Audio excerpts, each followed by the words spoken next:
Bíblia para a Igreja. A Epístola de Efésios, com João Paulo Thomaz de Aquino. A unidade da igreja. Efésios capítulo 2, versículos 11 até o final do capítulo, no versículo 22.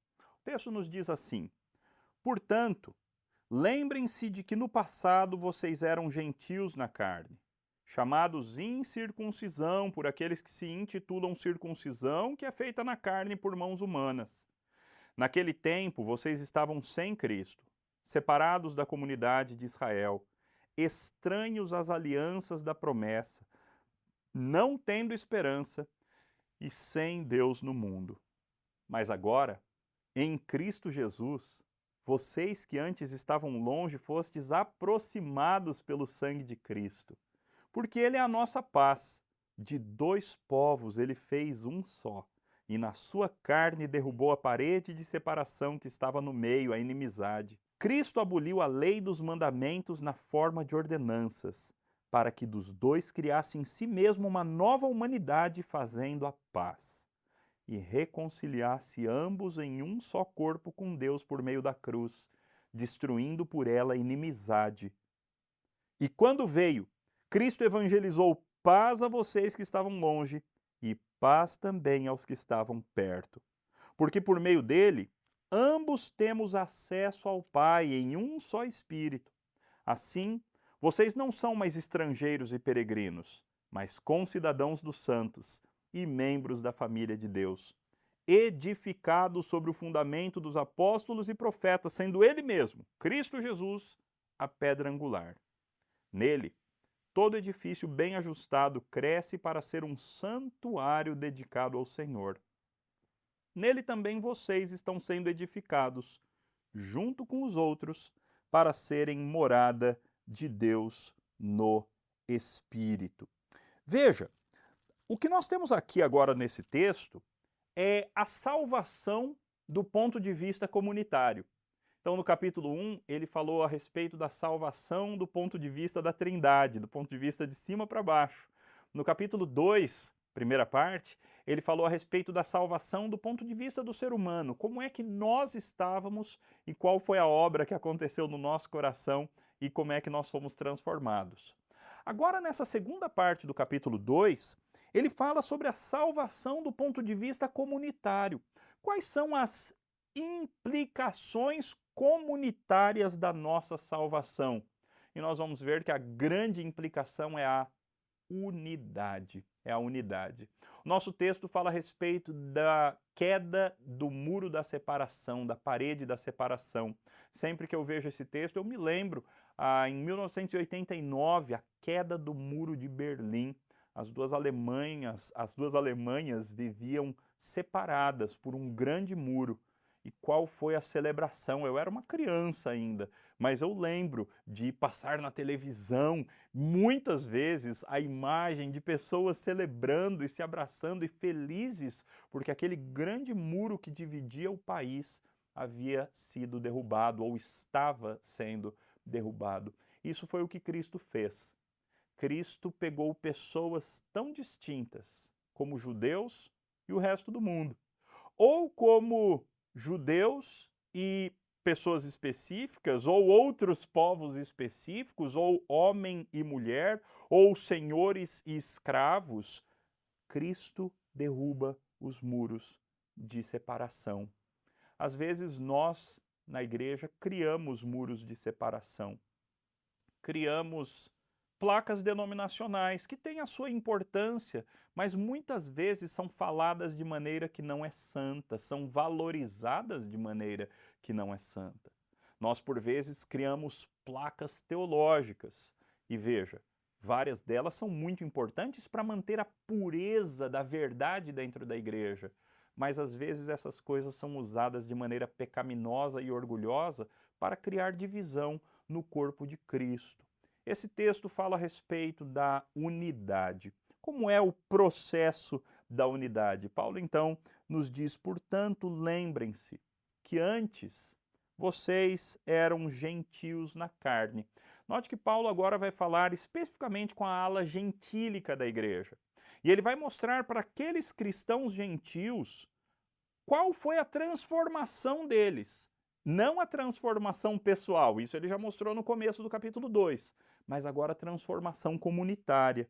Eles eram gentios, eles eram chamados incircuncisão por aqueles que se intitulam circuncisos na carne por mãos humanas, ou seja, os gentios eram desprezados pelos judeus, judeus que eram o povo de Deus, o povo escolhido, o povo da aliança, e os gentios eram desprezados, chamados de cães muitas vezes, de cachorros muitas vezes, e totalmente desprezados, embora essa não seja a teologia do Antigo Testamento. O Antigo Testamento sempre vislumbrou e anunciou a época em que os gentios iriam fluir aos montes para Israel, para o monte do Senhor. Mas, infelizmente, na prática, muitas vezes os gentios eram desprezados, chamados incircuncisão. Naquele tempo, vocês estavam sem Cristo, separados da comunidade de Israel, estranhos às alianças da promessa, não tendo esperança e sem Deus no mundo. Do ponto de vista comunitário, essa é a situação de alguém que ainda não se encontrou com Cristo Jesus ou não foi encontrado por Cristo. Essa é a situação de alguém que está vivendo longe de Cristo. É uma pessoa que está sem Cristo e, consequentemente, separado da comunidade de Israel, não faz parte do povo de Deus, estranho às alianças da promessa, não tem direito às promessas maravilhosas de Deus, promessas que vêm por meio da aliança. Aquele que não tem Cristo não tem esperança e não tem Deus no mundo. Assim como Paulo usou uma conjunção adversativa no versículo 2:4, capítulo 2, versículo 4, ele usa mais uma aqui no versículo 13. Mas agora, vocês foram tudo isso. Sem Cristo a vida era desesperadora. Sem Cristo a vida não valia a pena. Sem Cristo vocês não tinham comunidade, não tinham esperança, não tinham promessas, não tinham aliança, não tinham Deus.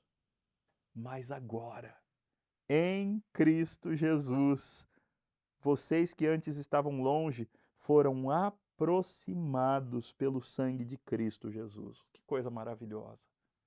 Além de ganharmos salvação pessoal por meio de Cristo, nós ganhamos uma comunidade. Nós ganhamos a oportunidade de vivermos numa humanidade restaurada, uma nova sociedade, aquilo que era para o mundo ser, aquilo que era para os relacionamentos humanos serem. Cristo Jesus restaura essa possibilidade. Então, antes sem Cristo, sem Deus, sem esperança, sem promessa, sem aliança, mas agora em Cristo, vocês foram aproximados. Primeira bênção que Paulo apresenta que nós temos em Cristo. Somos aproximados pelo sangue de Cristo. Aí ele explica, porque ele é a nossa paz. Lembra do graça e paz? Pois é, ele é a nossa paz. Cristo é a nossa paz. De dois povos ele fez um só. Na carne sua, na sua carne, Cristo derrubou a parede de separação que estava no meio, a inimizade. Lá naquela imagem da destruição dos muros de Berlim, pessoas, vieram retroescavadeiras e destruíram partes do muro, mas também pessoas subiam no muro e catavam pedras e tentavam destruir com as próprias mãos. Cristo foi aquele que derrubou o muro de separação, que separava nós, não judeus, das alianças de Deus, do povo de Deus, das bênçãos de Deus. Olha que maravilha que o nosso Senhor fez por nós.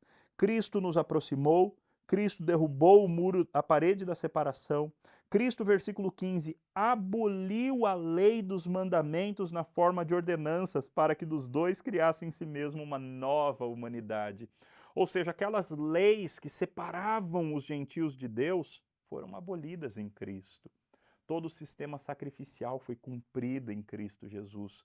Todas aquelas leis dietéticas, leis de calendário, essas leis foram cumpridas em Cristo Jesus e nós fomos aproximados do Senhor Deus. Versículo 17, quando veio, Cristo evangelizou paz para vocês que estavam longe, mas ele também evangelizou paz para os judeus, para aqueles que estavam perto. E assim, de ambos ele fez 1. Paulo continua no versículo 18 dizendo: porque por meio dele ambos temos acesso ao Pai em um espírito. Olha, lembra que nós fomos aproximados, ele disse isso antes, agora ele diz de maneira mais clara: nós ganhamos acesso. Quando Cristo morreu, uma das coisas que aconteceu foi que o véu rasgou-se de cima para baixo. O véu que separava o lugar santo do lugar santíssimo, onde ficava a arca dentro do templo, aquilo ali foi separado. Deus estava dando um convite para todos, e como diz Hebreus, agora nós podemos nos aproximar confiadamente do trono de graça, sabendo que vamos receber graça e misericórdia em ocasião oportuna. A consequência disso está nos versículos 19 em diante. Assim, vocês já não são mais estrangeiros e peregrinos, mas são concidadãos dos santos e membros da família de Deus.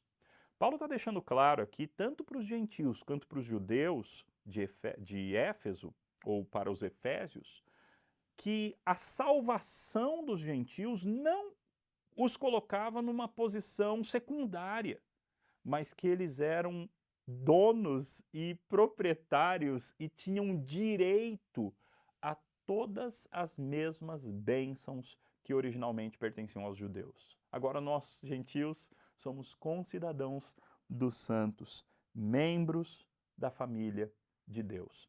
Note que Paulo vai mexendo com várias metáforas, não é?